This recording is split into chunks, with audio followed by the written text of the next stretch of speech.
interessante. Todos são filhos do real, vamos dizer assim. Então não Passa sabe o tempo. É bom. Não sabe o que é ter inflação alta, etc. Aproveitar para agradecer os parceiros, que é o Ensina Brasil, Politize, o Instituto Brandel, o Mobles Educação e a Educafro. Temos alunos aí de todas as regiões do Brasil, 100 alunos, bem diverso, né? Obviamente que o foco são alunos da escola, todos são da escola pública. Aqui hoje, o que é que a gente vai fazer? Eles estudaram segunda, terça e quarta, ontem, os mandatos do senhor. Foram 6 horas de aula, mais os estudos que eles fizeram em todas as dimensões, né? Economia, social, etc. Entenderam assim, o processo e tem essa oportunidade. A gente vai fazer isso com todos os presidentes. Semana que vem é Lula, depois Dilma, depois Temer. E aqui a escolha, a gente abriu essa inscrição para o Brasil todo, foram 277 inscritos, e a gente escolheu 100. Esses inscritos já eram jovens que têm uma alta interesse pela política, e esses que foram selecionados mais ainda. Então, eu me surpreendi com as perguntas de Max. O senhor vai adorar, porque tem a dimensão. Eles estavam muito nervosos ontem, e eu aproveitar para dizer aqui, olha, o presidente, antes de ser presidente, ele foi professor. Então, ele pode deixar. Ele é tranquilo nisso aqui. A combinação que a gente vai ter, eu vou passar a palavra depois para a representante da Escola Comum, que vai fazer uma provocação para o senhor, e depois vão ter 4 perguntas que foram selecionadas e pensadas durante a semana, não foram perguntas que eles trabalharam em grupos e escolheram as perguntas para fazer o senhor. Ótimo. E aí eu quero dar um depoimento aqui espero que esse encontro com o Fernando Henrique seja tão transformador quanto foi comigo. Ele obviamente, o presidente não se lembra, né, porque ele encontra milhões de pessoas, mas eu tive uma oportunidade, quando ele já tinha saído da presidência em 2004, ele foi passar a Semana Santa na casa do José Jorge, que foi ministro dele lá em Porto Galinha. E aí eu consegui, eu sou muito amigo da família de Zé Jorge, meu pai, eu consegui que Zé Jorge me chamasse para jantar lá. Então jantamos, só estava o presidente, a dona Ruth, minha mãe, foi minha noiva, que hoje é minha esposa, e depois a gente assistiu um filme. E eu queria levar para o presidente um livro que era de um grupo de profissionais e executivos e empresários de Pernambuco que a gente tinha lançado, chamado Pensar Pernambuco. Eu estava com 28 anos na época, ia fazer 29, estava num dilema muito grande, trabalhava na empresa da família e queria fazer um mestrado de administração fora. Obviamente que meu pai era a favor, mas ao mesmo tempo tinha dúvidas, porque estava ali com 28, 29 anos, gastou, da empresa crescendo muito, né? E aí, na conversa no jantar, só tinham 6 pessoas, eu comecei a falar com o presidente, e aí, obviamente, eu não perguntei o que ele achava, mas ele me disse uma frase, eu nunca encontrei ninguém que se arrependesse de estudar. E muito bem, eu voltei para Recife, fui almoçar domingo na casa do meu pai, que ele era separado, disse, meu pai, é o seguinte, eu vou sair da empresa e fazer o mestrado, porque Fernando Henrique, o presidente, disse que eu tenho que ir. Pronto, aí resolvi... Eu penso isso até hoje. Resolvi o meu problema, né? Bom, então, muito obrigado, agradeço aí demais a oportunidade. Vou passar a palavra agora para a representante da Escola Comum, que vai fazer uma primeira provocação e depois vai abrir para os alunos. Mas que seja uma coisa que eu possa responder. Sério, né? Tem que ir com calma. Vamos lá. Obrigada, Paulo. Boa noite a todas e todos. Bom, para mim é uma grande honra participar dessa aula com o professor e presidente Fernando Henrique Cardoso. Como o Paulo colocou muito bem, acho que a grandiosidade desse convidado dispensa apresentações, né? Mas durante a semana, como o Paulo colocou, os alunos puderam acompanhar e entender os diversos legados que o FHC representa e carrega. Sua história pode ser contada por meio de diversas siglas que devem muito à sua liderança, USP, CEPAL, SEBRAP. Em todos esses lugares, o Brasil foi sonhado, projetado e construído. Ao lado de colegas de todo mundo, o Fernando Henrique insistiu, ao longo de sua vida, na superação do subdesenvolvimento brasileiro. Acho que desse legado vem muito dessa questão de que a gente pode ser global e podemos ser brasileiros. A gente pode ser moderno, preservando tradições. E poucos países do mundo elegeram um presidente intelectual, como a gente elegeu Bom, eu ainda não era nascida quando o Fernando Henrique foi eleito, mas as letras e a política podem conviver e acho que esse é um grande legado do senhor. O que a gente está realizando nesse mês, que é estudar o Brasil, é muito semelhante com a trajetória do presidente, eu acredito, porque estudar e presidir um país são duas formas de um mesmo sentimento, que é patriotismo. Então, aproveito aqui do meu privilégio de moderadora para fazer duas provocações e então passar a palavra para o nosso convidado. Bom, a gente está muito acostumado a pensar como a gente vai ensinar a periferia e como podemos incluir a periferia nos debates. Mas, na verdade, eu queria perguntar como a periferia pode incluir, ensinar e formar o centro. Professor, como sociólogo, quais os caminhos que o senhor vê para a periferia formar o centro do ponto de vista de liderança política? Eu aproveito aqui para fazer uma segunda pergunta. Um livro que a gente vai disponibilizar para os alunos é O Legado para a Juventude Brasileira, que mostra que para a gente construir várias utopias viáveis, a gente precisa, sem dúvidas, do legado e da renovação política. Não só na política, na academia, em todos os espaços. E com isso eu gostaria de saber em quem o senhor se inspira. O senhor é legatário de quem, presidente? Muito obrigada. Eu não entendi. Em que eu me inspiro para quê? O senhor é legatário de quem? Quem te inspira? Vamos lá. Bom, primeiro, muito obrigado por ter a paciência de me ouvir. Também nesses dias é bom a gente conversar um pouco, senão cada um em sua casa é desesperador, né? Bom, vamos começar pela segunda parte da sua pergunta. Em quem que eu me inspiro? Bom, você tem que ver aqui no próprio Brasil, né? Eu sou uma pessoa que... Bom, eu vivi em muitos lugares do mundo, eu conheço, enfim, razoavelmente pessoas pelo mundo afora, há pessoas que eu admiro, mas a gente, quando pensa no país, no nosso país, tem que ver quais são os modelos aqui no nosso país, né? Bom, óbvio, meu pai foi deputado, era general, não sei o quê, sempre teve uma influência grande sobre mim. Mas não é isso que a pergunta se refere a que me inspira fora disso aí, né? Eu tive um professor chamado Florestan Fernandes, que morava na mesma rua que eu morava, na rua Nebraska. E o Florestan, para mim, foi Boa noite, pessoal. O modelo, porque ele levou a vida inteira com dificuldade, estudando, lendo, trabalhando. Escrevia uma caneta verde, eu tenho alguns livros dele, tudo anotado e tal. Enfim, ele mostrou que é possível para uma pessoa que tem poucos recursos, inclusive eu conheci a mãe dele, uma senhora que era quase analfabeta, como é possível você se fazer. Isso para mim é muito importante, né? Eu nunca deixei de render minhas homenagens ao Florestan. Bom, agora, na vida pública, eu nasci no tempo que o Getúlio era governador aqui. Quem fez o Brasil no qual nós vivemos hoje foi outra pessoa, foi Juscelino Kubitschek. Por quê? Porque ele acreditava que dava para fazer o que era impossível de ser feito. Sonhava. Eu acho que eu aprendi com ele que você tem que sonhar o impossível e fazer o máximo mais próximo daquilo que você deseja, né? Não é o que se consegue, porque a gente consegue menos, geralmente, mas, enfim, você tem que ter alguma ambição. E você, quando está numa posição, qualquer que ela seja, você tem que ver, nesse meu terreno, o que eu posso fazer de melhor? Melhor para mim e para os outros, porque para mim só não adianta, tem que ser para os outros também. Então, eu acho que o Juscelino é uma figura inspiradora, não é o único, há vários, né? Mas eu me refiro a ele. Deixa eu dizer uma coisa que pode parecer surpreendente. Eu conheço o Lula há muitos anos. Lula era líder sindical quando eu conheci pela primeira vez. Ele tem valor. E eu acho que ele também teve um percurso bonito, digamos assim.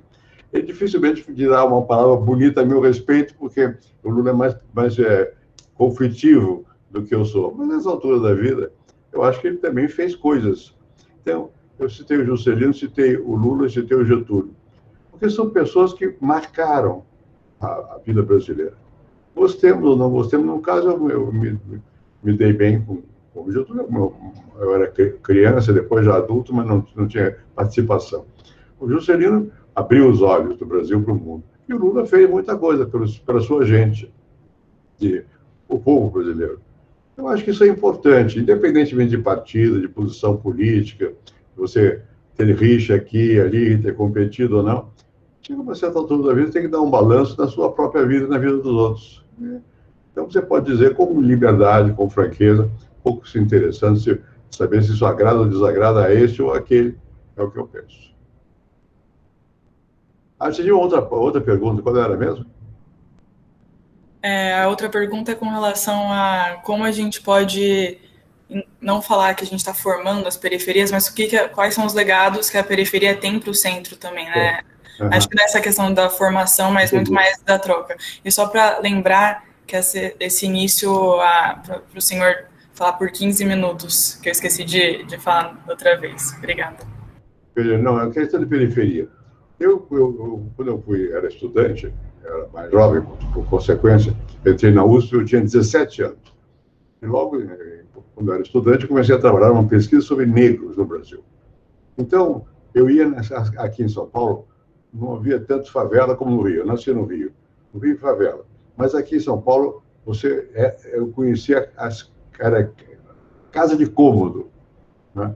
Então, para mim, periferia, veio depois a ideia de periferia, a casa de cômodo era mais central, depois a periferia.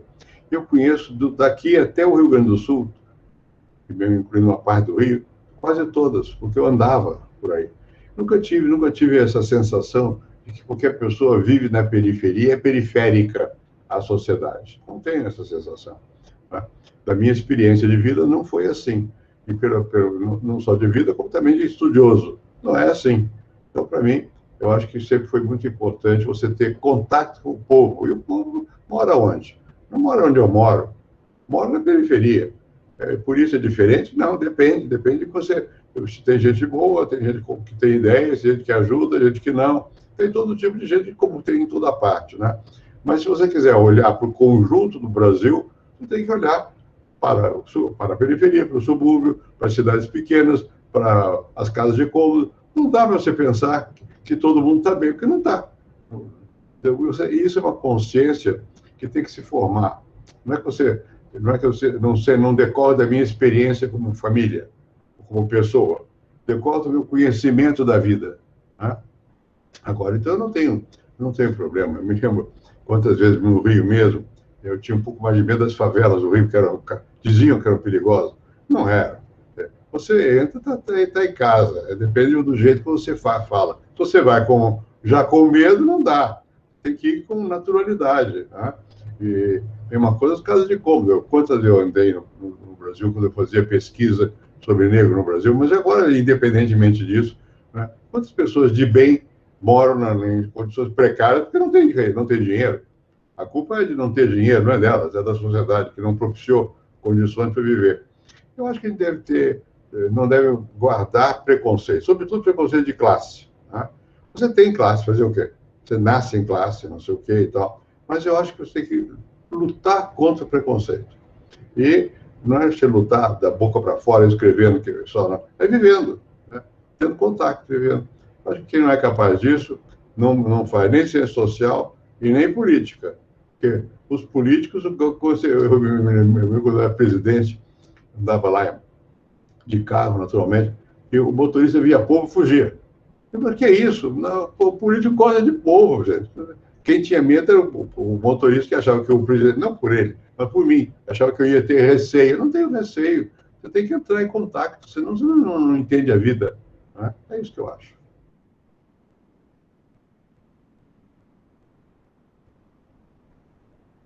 Não estou ouvindo. Paulo, acho que seu microfone está fechado. Desculpe, o microfone sempre tem microfone fechado. Bom, muito obrigado, presidente. A gente vai abrir agora a parte onde a gente vai chamar os jovens, né, como eu disse, fizeram esse trabalho de pensar e selecionar as perguntas para endereçar diretamente ao senhor. Então, eu vou chamar a Laura Almeida, pedir para ela abrir o microfone, se apresentar e fazer a pergunta dela. Cadê ela?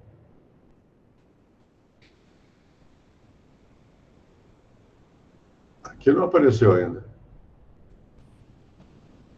A Laura? Então, vou chamar o segundo, que é o Jaziel Moraes. Depois a gente vai para a Laura. Olá. Primeiramente, boa noite, presidente. Boa noite. Meu nome é Jaziel Moraes dos Santos. Eu tenho 17 anos. Opa, sou de Itapeva, São Paulo. Sim. Eu falo em nome do meu grupo, constituído por Vitória Lima, Jairo Freitas, Larissa Camille, Poliana Cardoso, e nossa pergunta é a seguinte. No seu segundo mandato como presidente, tivemos uma crise energética, que houve diversos apagões, que deram um prejuízo para o Brasil de 54 bilhões de reais e desgastaram a sua popularidade. Atualmente, o Brasil passa por uma situação parecida, fruto também de uma crise hídrica que impacta principalmente as hidrelétricas, que possam ocasionar apagões nesse segundo semestre deste ano. Portanto, qual a sua opinião sobre a dependência do nosso país em relação às hidrelétricas como principal fonte de energia, e qual seria a possibilidade de implementação de outras fontes energéticas para que não possamos depender apenas dos nossos recursos hídricos brasileiros? Obrigado. Vamos lá. Primeiro, é verdade. Na verdade, eu fui surpreendido, parece piada isso, porque eu fazia muitas construções, eu ia à inauguração, não sei o que lá, começar a obra de usina hidrelétrica. Eu não imaginei que houvesse a possibilidade de um apagão. Acontece que a nossa matriz energética era basicamente hidrelétrica, hidroeletricidade, água. Faltou chuva. Né? Bom, eu acho que a primeira coisa, a primeira advertência que depois dos fatos, você tem que tirar do que aconteceu, foi o seguinte: você não pode depender principalmente de uma fonte de energia. Tem que ter várias fontes de energia. Né? Então, se você hoje, qual é a nossa preocupação? Se nós tivermos ainda alguma preocupação, que pode acontecer com a questão energética, é saber qual é a pluralidade de fontes de energia à nossa disposição. No meu tempo, eu tive que trazer navios para poder gerar energia, era uma confusão danada, era difícil, né? Porque a hidrelétrica é uma energia barata e limpa, em comparação com por exemplo, os Estados Unidos tem fumaça o dia inteiro e tal, porque não são hidrelétricas, são movidas a carvão ou a lenha, o que seja. Enfim, você aqui tem que ter mais de uma fonte, você não pode só confiar na hidrelétrica, de repente para a chuva. Para a chuva, você não tem nada a rezar, porque você não faz chover, não adianta. Não adianta. Se você tiver várias fontes, você está mais protegido numa crise de eletricidade, qualquer que ela seja. Né? Eu acho que nós temos que cuidar sempre de ter diversas fontes, porque a população cresce e cada vez mais a vida moderna requer mais energia elétrica e energia em geral. Então, você tem que ter muitas fontes ao mesmo tempo. Então, isso eu acho que é o principal, digamos, aprendizado que você tira da crise que nós tivemos aqui, porque nós estamos basicamente fazendo hidrelétricas, e você tem que ter uma pluralidade de fontes para poder prevenir que, de repente, para a chuva. Né? Você não pode dizer, chove, não vai te respeitar. Né? Então, você tem que ter... não é sempre assim, a crise foi mais grave em certas áreas, porque tinha menos água, não sei o quê. Mas, de qualquer maneira, você não tendo fontes alternativas, você fica no mato sem cachorro. Acho que é isso que é a lição principal. A Laura teve um problema de internet, mas acho que ela pode falar agora. Então, Laura, se você pode apresentar e fazer a pergunta, sim, dá para te escutar. Vamos lá. Ok, boa noite, presidente. Meu nome é Laura Almeida, eu tenho 17 anos e eu sou de Rio Branco, no Acre. Opa. Eu e meu grupo elaboramos essa pergunta, os componentes do meu grupo é a Natália Rodrigues e o Henrique Santos. Bom, a seguinte pergunta é: como foi passar pelo período da ditadura e viver o período da democratização? Os anos de exílio o impulsionaram a ter uma motivação maior para continuar a atuar politicamente, ou você teve vontade de desistir? E por fim, o que mais o motivou a querer ser presidente nesse período em que tantas mudanças sociais e econômicas se faziam necessárias no país? Vamos lá, pergunta difícil, né? Veja, eu venho de uma família de gente misturada com a política. Meu bisavô foi governador do estado do Império. Então, para mim, era mais natural. O que não era natural é o que eu fui, professor. Não era natural. O meu natural era ter uma vida mais política, mais ligada ao Estado, digamos assim. Né? Bom, como professor, você descobre que há muitos caminhos, não precisa ter só um caminho. Né? Agora, eu sempre tive crença no país, na possibilidade de melhorar. Eu acho que isso é importante, você manter essa crença, manter a esperança de que você pode colaborar para que dias melhores ocorram. em qualquer função. Não precisa ser presidente, coisa desse tipo, porque isso é alguns, uns poucos vão ser. Não, mas em qualquer momento da vida você pode cooperar para que as coisas melhorem para o cidadão comum. Não é? Eu acho que esse sentimento é o que é mais importante. Você ter crença e saber que a sua ação pode ajudar e que deve ajudar, não somente a você e a sua família, mas ajudar os outros. Né? Bom, isso pode ser na via política ou não. Aí depende de circunstâncias. Né? Eu virei senador porque eu lutava contra a ditadura no Brasil. Aqui houve ditadura militar. Eu disse que meu pai era general, era mesmo. Eu tinha muitos parentes que foram ministros da guerra, generais e tal. Isso não impedia que houvesse perseguição e que eu fosse contra o sistema autoritário então vigente. Né? Eu era muito ligado, eu passei a ser, porque eu escrevia contra.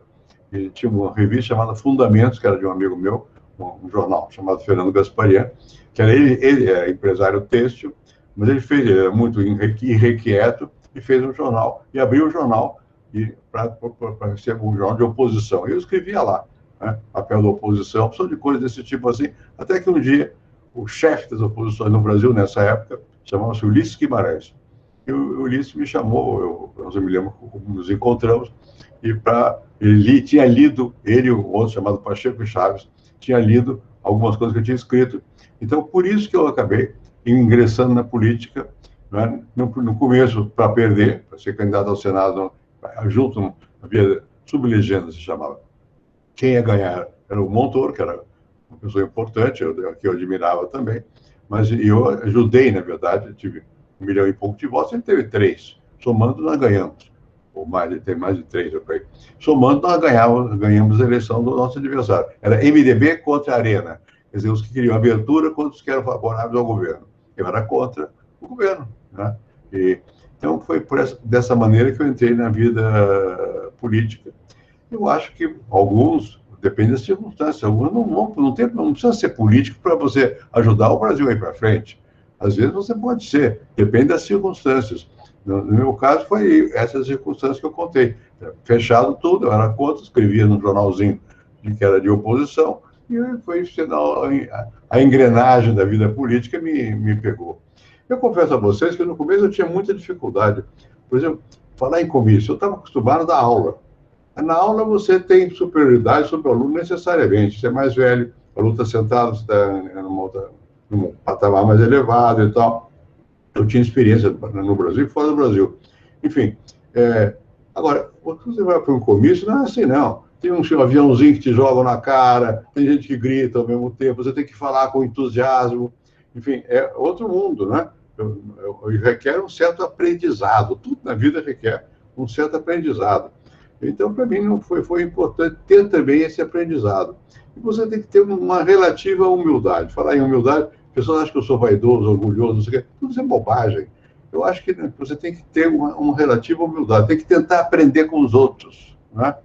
E na vida política também. O que eu fazia? Eu imitava quem? O Montoro, que era o líder da oposição aqui em São Paulo e tal. Imitava, quer dizer, no comício, porque eu não sabia falar para a população em geral, povo, não sabia. Bom, eu sabia falar na aula, que é diferente. Você é ouvido, obrigatoriamente ouvido. Lá não. Eles jogam o avião na cara, eles gritam, não sei o quê. Você tem que se acostumar ao barulho das pessoas. Né? Bom, e depois você vai virando. Eu virei senador, não sei o quê, ministro, presidente. Eu nunca perdi a noção de que a base é outra. Você tem que não esquecer que você tem que falar para essa base. Né? Quando eu era presidente, o que eu fazia? É muito formal. Ser presidente da República não é uma coisa simples, né?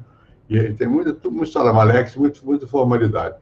Mas eu tinha uma assessora chamada Ana Tavares, de imprensa, e ela ia lá para o palácio onde eu morava, e antes de manhã cedo, ligava para o programa de auditório. Eu falava com todo o Brasil em programa de auditório. Né? Então, é claro que você mantém uma certa capacidade de dialogar com as pessoas simples. Senão não é o Congresso também. Mas no Congresso era fácil para mim, que eu fui senador, tenho a facilidade. Não, o problema é você ter a capacidade de manter vivo o seu interesse pelas pessoas mais simples. Eu acho que isso é importante. Eu não sei como é que cada um se virar, vai se virar de um jeito. Não é necessário que seja um político, mas é necessário sempre prestar atenção no outro. É isso que eu acho. Bom, muito obrigado, presidente. Obrigado, Rafaela, né? A gente tem agora a Ana Beatriz Braga, não é isso? Cadê ela? Por enquanto não apareceu. Estou aqui, gente. Tá dando para escutar? Ah, tá aí. Vamos Tá lá, dando para Beatriz. escutar direitinho? Pode fazer.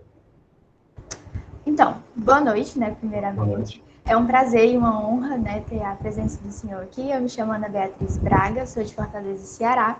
E a questão que eu vou trazer, né, a pergunta que eu vou trazer, ela foi feita por um grupo composto por mim, além de Cíntia Lopes, Nadi Santos, Caroline Guimarães, Sofia Elizabeth.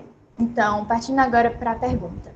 Prezado ex-presidente, fazendo um paralelo entre o contexto de seu mandato e o cenário atual, quais medidas e posturas o senhor traria de sua gestão para o nosso contexto? Além disso, em qual candidato ou possível candidato para as eleições de 2022 o senhor enxerga potencial de atingir bons resultados semelhantes aos tidos em seus primeiros anos como presidente? Vamos lá. Bom, primeiro, muito obrigado pelas referências feitas.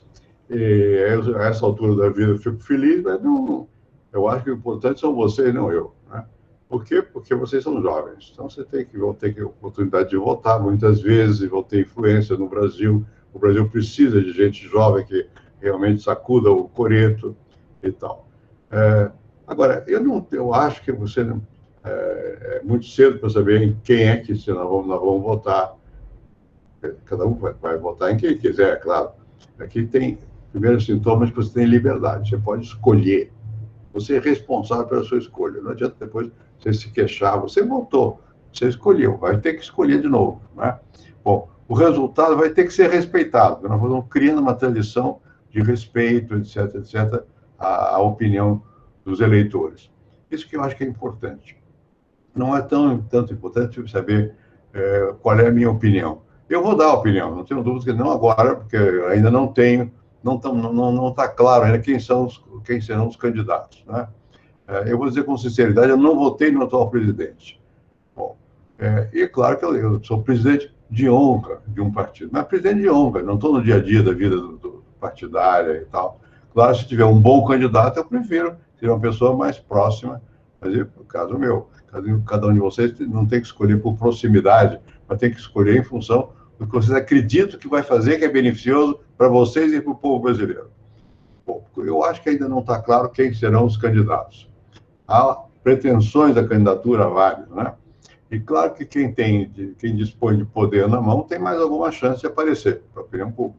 Seja um presidente que pode ser reeleito, seja um governador que tem força, uma pessoa que tem... Mas não necessariamente. De repente surge alguém que explode e ganha, né? E tem alguém que tem partido, e o partido às vezes trabalha mais que a pessoa, pela pessoa e tal. Eu acho que nós temos que esperar um pouquinho para ver. Mas o importante é vocês terem uma opinião, formar uma opinião, ser capaz de defender essa opinião. Não é votar porque eu votei, porque eu gostei, porque é bonito, porque é feio. Isso não tem importância. Tem importância o que é que ele pensa, o que ele já fez, o que é que ele vai fazer. E a pessoa que você confia, porque, na verdade, a política é muito confiança. Você confia ou não confia? Enfim, eu acho que não chegou ainda a hora para todos nós termos certeza ou opinião. Há muitos candidatos, não sei se vão ser mesmo. Vai ver na hora H os que vão debater e tal. O debate é muito importante porque muita gente não tem opinião. E através do conhecimento da pessoa, conhecimento pelo menos através da televisão, você sente a pessoa. Aquilo é sincero ou é falso? Isso é muito importante na vida pública, né? Se vocês sentirem que alguém é capaz de cumprir o que está falando e o que ele está falando interessa a vocês, votem nele, né? Ou nela. Né? Tem ela também, que é importante ter mulher nessa jogada também. Aqui tem mais mulheres que homens hoje, né? Bom, pelo menos que eu veja.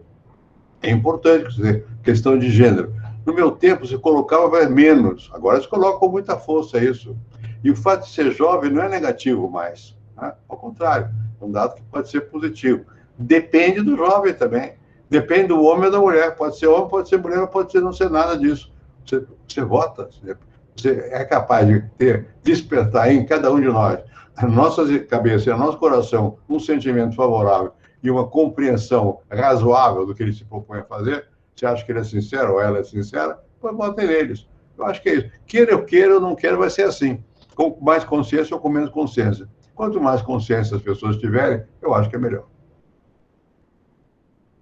Presidente, o senhor está vendo pouca gente aqui, mas na verdade tem 111 pessoas. O senhor está dando uma aula magna para 111 pessoas. Tudo bem, ótimo. E tem mais mulheres mesmo, são 68 É um perigo. Hoje em dia você tem que se referir à mulher, senão eu apanho em casa. Vamos lá. Bom, eu vou chamar então a próxima a fazer pergunta, que também é uma mulher, a Rafaela Cristina. Oi, boa noite, senhor presidente. Sou a Rafaela Cristina, tenho 17 anos e eu sou de Buenos Aires, São Paulo. Minha pergunta foi formada por mim, a Mabile, a Ângela, a Ana Lícia e o Marcos Vinícius. Então, o senhor é um líder que assumiu o país no momento que estava em andamento a consolidação da redemocratização. E o direito da liberdade de expressão era, enfim, exercido pela população brasileira, que se conscientizou acerca da sua cidadania, demandando maiores direitos e condenando os 21 anos de regime militar. É possível observar esse fenômeno em diversas manifestações artísticas da época, como o lançamento do álbum Sobrevivendo no Inferno, do Racionais MCs, de 1997, que traz as críticas às desigualdades sociais do período, desigualdades essas que, infelizmente, ainda são parte da realidade do nosso país. Sendo assim, como o senhor acha que o governo deve agir para integrar a população periférica brasileira aos debates nacionais e reduzir o impacto da desigualdade socioeconômica que existe no país? Bom, você já levantou a questão, que é uma questão central mesmo, a desigualdade socioeconômica, né?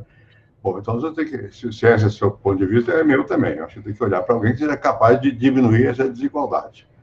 Não é porque eu seja bonzinho, é porque com desigualdade os países não vão para frente.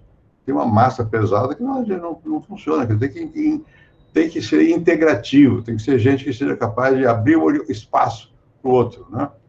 E o outro é o outro, não é o mesmo. Então é diferente. Você tem que aceitar a diversidade. Eu acho que isso é muito importante. E no Brasil, queremos ou não, o país é diverso. Tem negro, tem branco, tem mulato, tem mulher, tem homem, tem homossexual, tem tudo, né? O que você pode fazer se não aceitar a diferença e conviver com a diferença e tentar fazer um governo que seja favorável ao conjunto? Você, quando está na presidência, você pode fazer uma opção de coisas, né? Eu fiz tudo, não. Tem coisa que depende do Congresso, muitas vezes. Não é só do presidente, depende do Congresso. E vocês têm a opinião pública, você tem que tomar em conta a opinião pública, que é uma coisa difusa, que aparece nas televisões, aparece nos jornais, aparece no dia a dia, mas você tem que tomar em conta a opinião pública.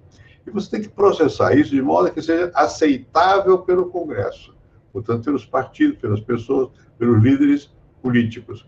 Então, não é fácil você impor alguma coisa, nem deve.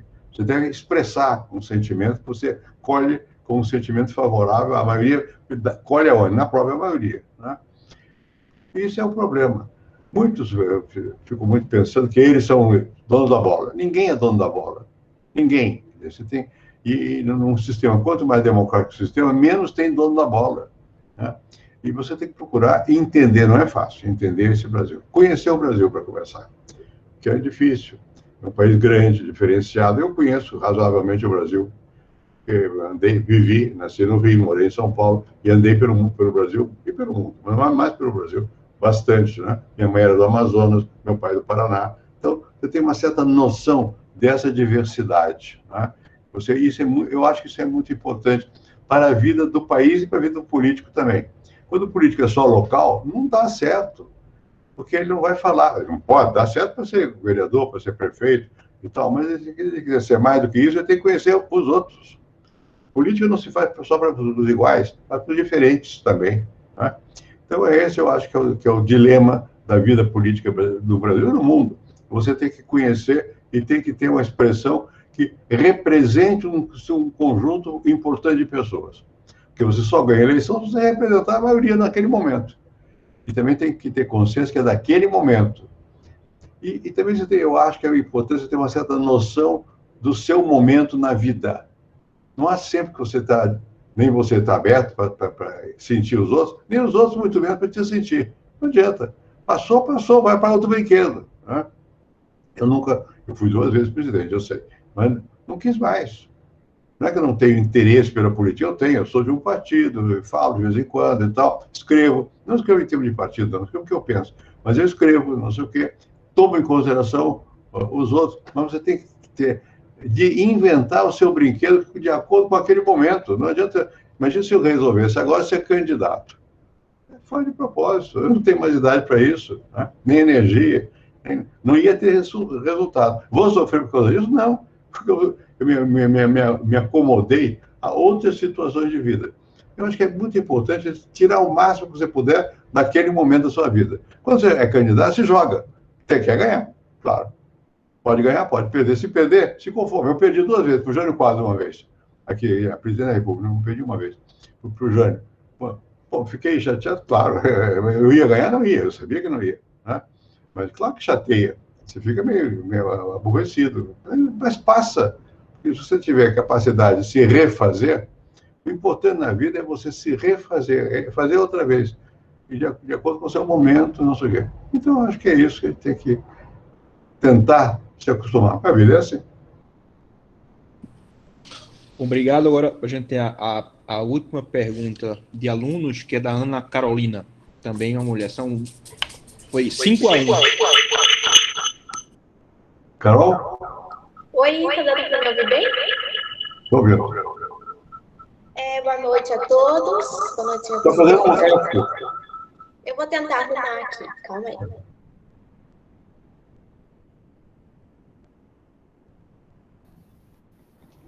Agora dá para me ouvir melhor? Tá bom, melhor.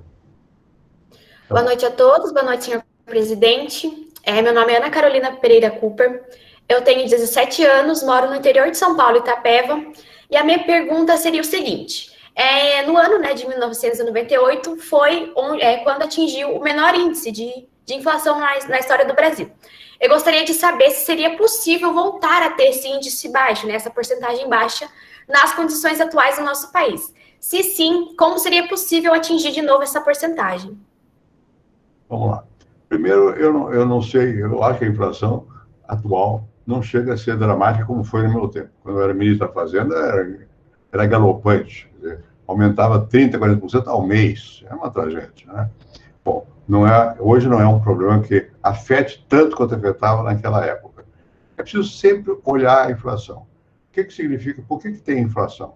Tem inflação, o principal motivo de ter inflação é o gasto público. É você começar a gastar dinheiro que não tem. E joga para o futuro. Bom, não são as pessoas que no seu consumo que produzem a inflação. É o próprio governo que produz a inflação, quando ele perde o controle da situação. Nós estamos muito longe de perder o controle da situação, eu acho. Muito longe de perder o controle da situação. Porque nós aprendemos. Primeiro que nós passamos, como você mencionou, várias décadas mesmo com inflação. E o governo não estava se preocupando com isso. Tem que se preocupar porque isso afeta a vida das pessoas. As pessoas, quando tem uma inflação, ganham X. Não é X, é X menos do que a inflação ocorrer. E é tremendo. Quer dizer, erode, destrói a sua poupança, as suas economias, o seu salário, destrói tudo, né? Então, você não tem previsibilidade. Quando você tem uma economia que está sob controle, eu acho que a nossa está em razoável controle, mesmo que tenha um pouquinho de inflação, não chega de ser desesperançoso. Você pode calcular qual vai ser a inflação provável e tal. Enquanto você puder calcular, você funciona, mais ou menos, né? Não sendo muito grande. Ela passa a ser grande quando o governo passa a gastar mais do que recebe. E o governo recebe dinheiro de quem? De nós, do povo. Imposto. O governo não. Ou então ele produz dinheiro. Aquele dinheiro é inflação. Quando ele não vem do povo, mas ele é inflação, né? Bom, então é melhor que não tenha a inflação, porque ele está, de alguma maneira, repartindo com todos, sobretudo com mais que não sabe se defender da inflação, não tem correção monetária, essas coisas que salvam o dinheiro dos mais ricos, ou quando não tem, o pobre se rala com a inflação. Então você tem que estar sempre cuidando, porque isso afeta a população, o bem-estar da população. No começo, quando começa um surto de inflação, é bom. Eu vou gastar, não sei o quê, eu tenho coisa. Mas depois é ruim. E depois tem os excluídos. Se você não é favorável a que existam pessoas fora do jogo, você não pode transigir com a inflação. É isso que eu acho. Eu acho que nós estamos numa situação aflitiva, mas é sempre bom prestar atenção à inflação. Aliás, os governos de lá, do meu tempo para cá, passaram a vida inteira cuidando de evitar que haja um descontrole do gasto público. Agora, algum gasto tem que haver, porque se o governo não faz, o privado não vem. Além do mais, tem coisa que só o governo faz, tem que fazer de qualquer maneira. Por isso que aumenta muito na inflação, porque tem gasto, tem funcionalismo. Como é quem paga? É o dinheiro do governo. Mas que dinheiro é esse do governo? Tirado de quem? Do povo, não tem outro jeito. É imposto. Então você tem que ter muito cuidado no manejo do gasto público para evitar que haja um novo surto inflacionário. Permanentemente tem que olhar com atenção. Bom, obrigada, presidente. A próxima pergunta é da minha xará, então, Ana Luísa Conceição. Pode fazer a sua pergunta. Onde é que ela está? Boa noite, senhor vice-presidente. Meu nome é Ana Luísa, eu tenho 17 anos. Antes da minha pergunta, eu queria fazer uma pequena introdução, porque referente ao partido do senhor, PSDB. O antigo partido era considerado centro-esquerda, e atualmente ele sofreu algumas mudanças, virando centro-direita. Então, considerando isso, eu queria saber se o senhor se considera agora atualmente, que antes se considerava de esquerda, se o senhor considera direita ou esquerda, quais os pontos que te levam a essa conclusão e qual o seu partido se acompanha na ideologia? Vamos lá. Bom, pergunta difícil, né? Veja, é o seguinte, os partidos existem na medida que existem pessoas que estão nele, né? Lideranças que expressam o sentimento. Eu não necessariamente sigo o meu partido. Quase sempre eu procuro influenciá-lo, mas nem sempre eu sigo. E quando ele faz uma coisa que eu não estou de acordo, o Brasil permite que você não acompanhe, né? Isso vale para todos os partidos. Eu acho que a gente não deve transformar o partido em religião. O PSDB evitou cair, né, nesse engano de transformar o partido em religião. Ou crê ou morre. Não. Você pode acreditar mais ou menos. E pode também guardar sua opinião, né? Eu procuro guardar a minha opinião. Eu disse que eu sou presidente de honra do PSDB. O que não quer dizer que eu esteja de acordo com tudo que pessoas se dizem do PSDB fazem. Eventualmente eu posso estar de desacordo, né? E também não quer dizer que eu seja contra os que sejam de outro partido. Depende do que eles vierem a fazer, né? E eu acho que, só repetindo para expressar meu sentimento, partido não é religião, não é crença morre. Não. O que ele está fazendo? Ele está indo bem? Partidos são pessoas que se juntam porque querem o poder.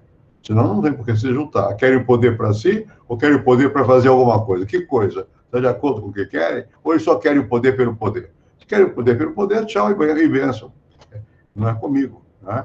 Se quiserem para fazer alguma coisa, podemos conversar. E eu posso conversar, e eu converso com pessoas de vários partidos. Eu nem pergunto se eles são tal ou qual partido, eu converso, né? Digo o que eu penso. Posso estar certo, posso estar errado. Mas eu tento dizer, e claro, tem que haver um debate de opinião, nós temos liberdade, para você tentar convencer o outro. Há pessoas, quando são ideologizadas, de esquerda, direita, não sei o que lá, fica difícil, porque elas são cara ou coroa. Eu não sou cara ou coroa. Eu acho que tem que entender um pouco mais a trama do poder, o jogo de interesses e tal, e numa certa altura você vota por aquele que representa os seus sentimentos, sua opinião. Então é assim que eu penso, pelo menos, que eu atuo. Não é só que eu penso, é assim que eu atuo, em verdade. Bom, obrigado, presidente. Desculpa a Ana Luísa, que eu disse que a gente trocou. Na verdade, a Carolina não foi a última. Bom, já que a gente está aí com 16 minutos, a gente vai abrir para 3 perguntas dos professores, que são todos voluntários.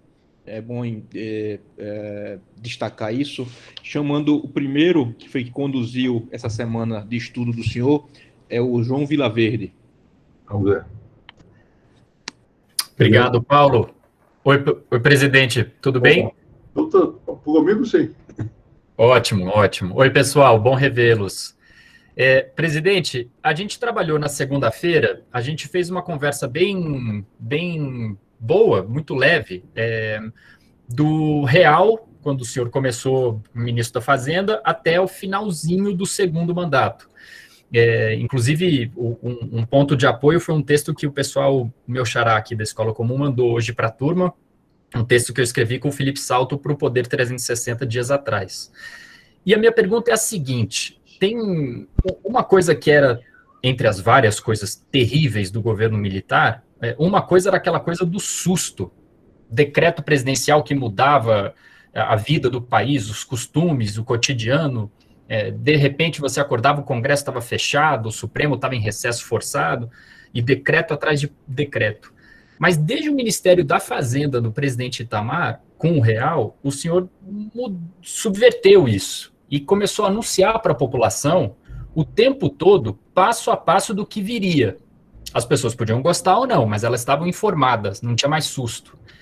O senhor foi para a campanha de 94 e anunciou com antecedência o que gostaria de fazer se ganhasse. Quebrar o monopólio da Petrobras, vocês lembram disso, né, pessoal? A gente conversou.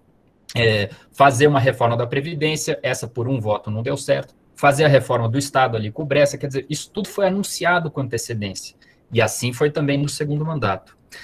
A minha pergunta é a seguinte: isso criou uma moda, uma tendência. Governo Lula, Dilma e também governo Temer, fruto de um impeachment, mas tiveram a chance de apresentar. O Temer ali com o Ponte do Futuro, a gente ainda vai conversar sobre isso. Mas hoje não está bem assim de novo, né? Na semana passada, a gente acordou com uma ideia de reforma tributária que não foi discutida com ninguém antes. Ela pode ser até boa, mas ela não foi discutida com ninguém. Pum, apareceu no Congresso Nacional. Todo dia a gente vê decretos presidenciais liberando posse de arma, porte de arma para as pessoas e tal. O que o senhor pode comentar e o que o senhor pode sugerir para a moçada que está aqui, 16, 17 anos, como o Paulo falou também no comecinho, sobre a importância do político falar para as pessoas antes o que ele deseja fazer? Não que as pessoas gostem ou deixem de gostar, mas anunciar antes, preparar antes. Essa é a minha pergunta. Eu acho muito importante que você motive as pessoas. E você só motiva quando a pessoa está de acordo com alguma coisa. Não é com tudo, mas com alguma coisa. Eu procurei sempre, ou quase sempre, né, ouvir pelos meios. Quando você vira presidente, a vida não é fácil de um presidente. Primeiro, ouvir as pessoas é muito complicado. Ouvir pessoas simples é muito difícil. Você tem que fazer força, porque senão não chega até você. Né? Os que vêm te falar têm, em geral, interesse. E quando tem interesse, vão repetir o que você quer. Você tem que ser capaz de dar esse desconto, de perceber e ter alguém que fale com você com franqueza sobre as coisas. Não é fácil ouvir. Eu aprendi a ouvir em casa, com meu pai. Meu pai era general, foi deputado, ele ouvia. Ele tinha uma vantagem sobre mim. Um dos ouvidos dele é surdo. Quando a conversa era chata, ele dava ouvido surdo. Fingia que ouvia e não ouvia. Bom, eu não tinha essa vantagem, mas eu procurava ouvir as pessoas. Eu acho que isso é muito importante para quem manda. Você não pode mandar pensando que o outro é idiota, porque não é. Você tem que tomar em consideração o interesse do outro. Né? Pode ser que ele não tenha a mesma cultura que você. Tudo bem, e daí? Não é por isso que você é presidente, não é porque é culto ou inculto, é porque recebeu o voto, teve a confiança de quem votou em você. Você tem que corresponder a essa confiança dizendo o que você vai fazer, tentando explicar. E ao tentar explicar, tentar ganhar apoio também, claro. Né? Política é isso, você tem que influenciar o outro. No nosso caso aqui, como nossa política é democrática, eu acho que vai continuar sendo, espero que continue sendo, eu sei que o nosso presidente não é dado tanto a ouvir, é mais a fazer, a falar, quando fala. Né? Ele não tem, talvez, eu não sei, eu não conheço, não quero falar mal de quem eu não conheço, assim, falar que são características pessoais que eu não sei quais são as dele. Sei o que eu vejo, e o que eu vejo é uma certa vontade de fazer coisas um pouco desatinada, um pouco sem norma, né? sem refletir o sentimento da população. Isso eu acho que não dá certo. E não dá certo não quer dizer que não se mantenha no poder. Eu sou favorável a respeitar quem foi eleito. Eleito, bom, eu participei de 2 impeachments. Não é bom para o país, para a saúde mental das pessoas, ganha ou perca, não é bom, porque mesmo que não seja assim, dá a sensação a uma parte do país que foi truncado o jogo. Né? Então, eu acho melhor ter paciência. Política requer paciência, porque requer ouvir o outro e falar. Requer as duas coisas, que as duas levam tempo. Não pode ser de repente, as coisas vão se formando. Né? Quem tem muita aflição está mal na política. Né? E você tem que ter essa capacidade de sentir o outro. Eu acho que eu não quero falar mal do presidente, porque fui, é chato, né? Mas também porque eu não o conheço. Mas dá a sensação, a mim, às vezes, pode ser que eu esteja errado, de que ele tem impulsos, ele quer não sei o quê. E quando tem impulso, não adianta. Não adianta porque vai ter o Congresso, tem a Justiça, tem a lei, tem a Constituição, tem tudo isso, né? Eu fiz parte da Assembleia Nacional Constituinte. Aquilo foi um momento importante do Brasil. Por quê? Porque o Brasil falou. Se você olhar, até hoje tem nos arquivos lá do Senado, ou da Câmara, não sei, é o Senado, você tem enorme quantidade de cartas que as pessoas mandavam, propostas que as pessoas mandavam, né? O país estava sacudido e queria mudar, queria fazer alguma coisa que fosse grandiosa e tal.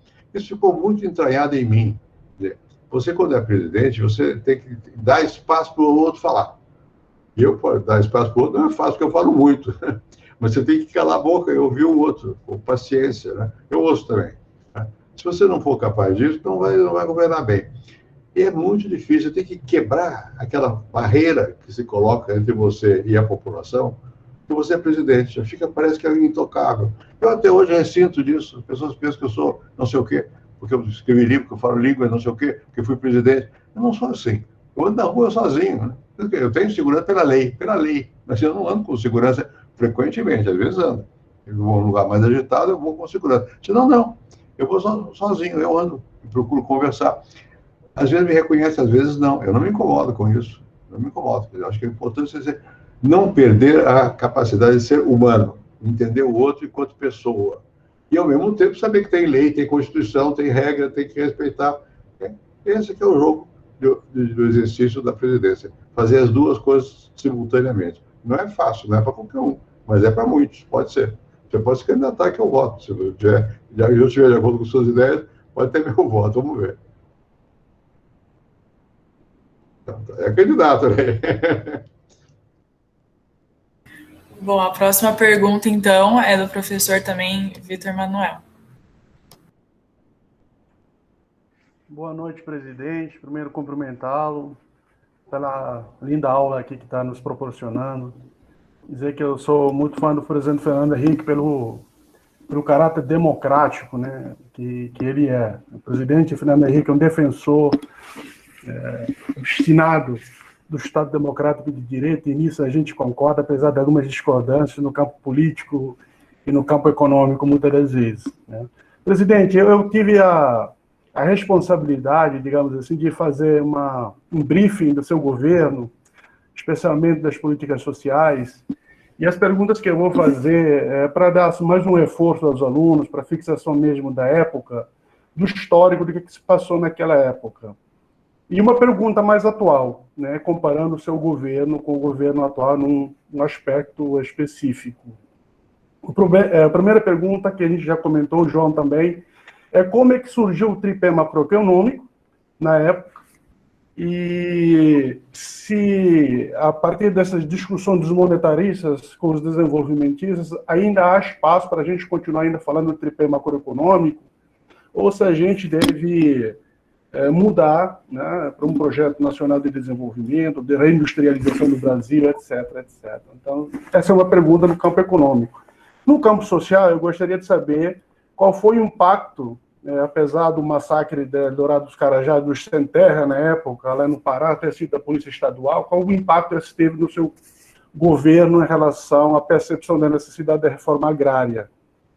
E no campo mais institucional, que a gente ouve muito hoje em dia de falar de centrão, de relação do executivo e legislativo, qual tem sido a sua relação na época com os presidentes do Senado, no caso, na época era o Antônio Carlos Magalhães, com o presidente Temer, na Câmara dos Deputados, e com os 4 presidentes do Supremo Tribunal Federal que passaram pelos seus 8 anos de governo, o presidente Sepúlveda Pertence, o próprio Celso de Mello, né, e o atual ministro que se aposentou também, o Carlos Veloso.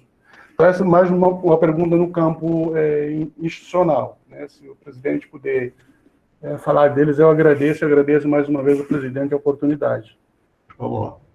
Obrigado pela pergunta, e vamos lá, o que eu posso dizer? Primeiro, vamos começar pelo fim. Você, uma vez que você é presidente da República, você tem que respeitar as instituições, né? E eu respeitava. presidente do Congresso, ou da Câmara, ou do Senado, representa alguém. Eu sempre tratei dessa maneira, como representante de alguém e com respeito da minha parte. A mesma coisa vale para o Supremo Tribunal. Você pode gostar da pessoa ou não. Às vezes você gosta de pessoa que tem ideia diferente da sua, não tem importância. Mas você tem que tratar bem a todo mundo, tem que ouvir todo mundo, tem que ter, como eu disse aqui, paciência. Eu acho que isso é importante. Você não pode estar estabelecendo conflitos. É claro que há conflito. A vida política é vida de conflito, né? Mas você tem que, sendo presidente, você é um pouco árbitro, um pouco juiz, e ao mesmo tempo você é parte. Você tem que entender esse jogo que é complexo, é difícil, né? Bom, e quem, em última instância, é o Supremo Tribunal quem decide. Você tem que ter... Eu tinha relações... Alguns eram meus amigos, que vinham ao palácio, eu morava, tomar um café, não sei o quê. Outros não, mas eu respeitava a todos. Quando eu era senador, eu ia quase anonimamente, não é difícil ser anônimo, mas eu quase anonimamente atravessava a praça para ir ver debate no Supremo Tribunal Federal, entre eles, que eu gostava dos debates e tal. Bom, então isso eu mantive um certo gosto, um certo prazer por essa conversa. Da mesma maneira como eu fui... Eu sempre fui assim, mas depois que fui senador, eu tinha muito mais facilidade de entender o jogo do poder no Congresso, que é complicado, né? E também outra coisa muito difícil é que tem a população que se organiza, tem um adversário seu que se organiza, é contra, vai levantar bandeira contra você, vai dizer que você fez isso, fez aquilo. Você tem que ter paciência, né? Não é que você vai aderir à opinião do outro, mas você tem que ter... Ele também é legítimo. Estando na democracia, todos são legítimos. E tem que ouvir também, né? Bom, no caso meu, a oposição que mais forte a mim que fazia era o PT. Bom, só que eu conheci o Lula de outra época, nós estávamos juntos em luta da rua contra o governo autoritário. E mantenho relações com o Lula, né? Recentemente estive com ele. Mantenho relações pessoais. Eu nunca cortei relações por razões políticas, com A, B ou com C, né?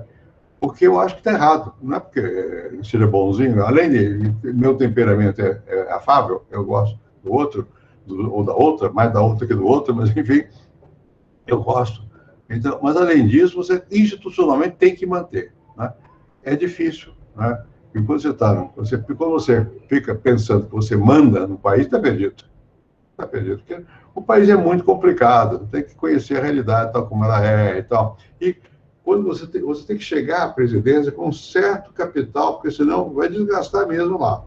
Vai desgastar porque você não tem a institucionalidade, te protege e te põe diferente do outro, o que é ruim. E você não consegue, por mais que você queira. Você tem que ter já um certo sentimento da vida, do povo, da sociedade e tal. Eu tive a sorte de que eu nasci no Rio, moro em São Paulo, sempre morei aqui. Minha mãe nasceu no Amazonas, meu pai nasceu no Paraná, meu avô em Goiás. Então, eu tinha uma certa capacidade de sentir a diversidade, né? E como sociólogo, como eu disse aqui, eu comecei a vida trabalhando com Florestan Fernandes e Roger Bastide. Nós fazíamos pesquisa sobre negros no Brasil, o que obriga você a ter contato com muita gente que é diferente de você, ou pelo menos socialmente, né? Você é obrigado, não pode ser só obrigado, tem que gostar, tem que querer entender o outro, né? E quando você chega lá, se for a presidência ou o que seja, ou tem uma posição de destaque, você não pode ficar presumindo que por isso você dispensa o outro, porque no fundo você não pode dispensar o outro, tem que estar em permanente contato com o ser humano, né? Que tem suas qualidades e também tem suas reivindicações. E às vezes as reivindicações aparecem brutalmente. Às vezes você não é culpado e não te culpar. E daí? Você tem que entender aquele negócio, né? Eu me lembro que uma vez, minha mulher, que já faleceu, a Ruth, disse, mas está aí, era uma pessoa que era um dos chefes das coisas, das ligas camponesas, estava no palácio. Por quê? Porque eu queria falar com ele, né? Não, está aqui, é ele mesmo. Bom, eu sempre procurei ter contato com. Eu me lembro que uma vez uma passeata enorme contra mim, eu, presidente, e à noite vieram jantar comigo pessoas que chefiaram a passeata. Eles não vieram para me bajular, não. Vieram porque eu tinha relações, né? Bom, isso eu acho que é importante. Você não pode botar... O mundo não é composto de preto e branco, é mais misturado. Você tem que entender esse jogo e tem que, para poder atuar, para poder ser respeitado. O mais importante, quando você tem uma posição de prestígio, de poder, não é você ser obedecido, é ser respeitado. É diferente. Você pode, às vezes, uma pessoa é contra você, mas te respeita, porque sabe que você é de um certo jeito e que vai atuar de uma certa maneira que é contra o ponto de vista dele. E daí? Eu também tenho que ter a mesma atitude com relação a esse. É isso que eu acho que é importante manter. Para mim, democracia é isso, é você aceitar a diversidade, não é você ter uma imposição de uma regra, de uma norma, de uma vontade. Não, não. O mundo diverso vai ser sempre diverso, né? E você vai ter que entender que isso é assim. E tem que tentar remar, às vezes, apesar de que o mar está encrespado. Você rema, você tenta, né? Você tem um objetivo, tem que ter norte, tem que ter programa, tem que ter objetivos. E, às vezes, o mar está encapelado, fazer o quê? Chove. Quando chove, abre o guarda-chuva e não para de conversar. Essa é a minha visão. Presidente, muito obrigado pela disponibilidade. Eu cometi uma inconfidência aqui que disse que o senhor gostava muito de bolo de rolo lá de Pernambuco. Quando acabar essa pandemia, eu vou pedir um bolo de rolo lá para minha mãe, deixar na casa do senhor aí. Não tem problema, pode vir com ele. E a impressão que eu tenho é que o senhor entrou aqui na reunião com um percentual X de votos e saiu com 2 vezes X. Depois eu digo ao senhor. Sabe por quê? Porque eu não sou candidato. É mais fácil. É mais fácil, né?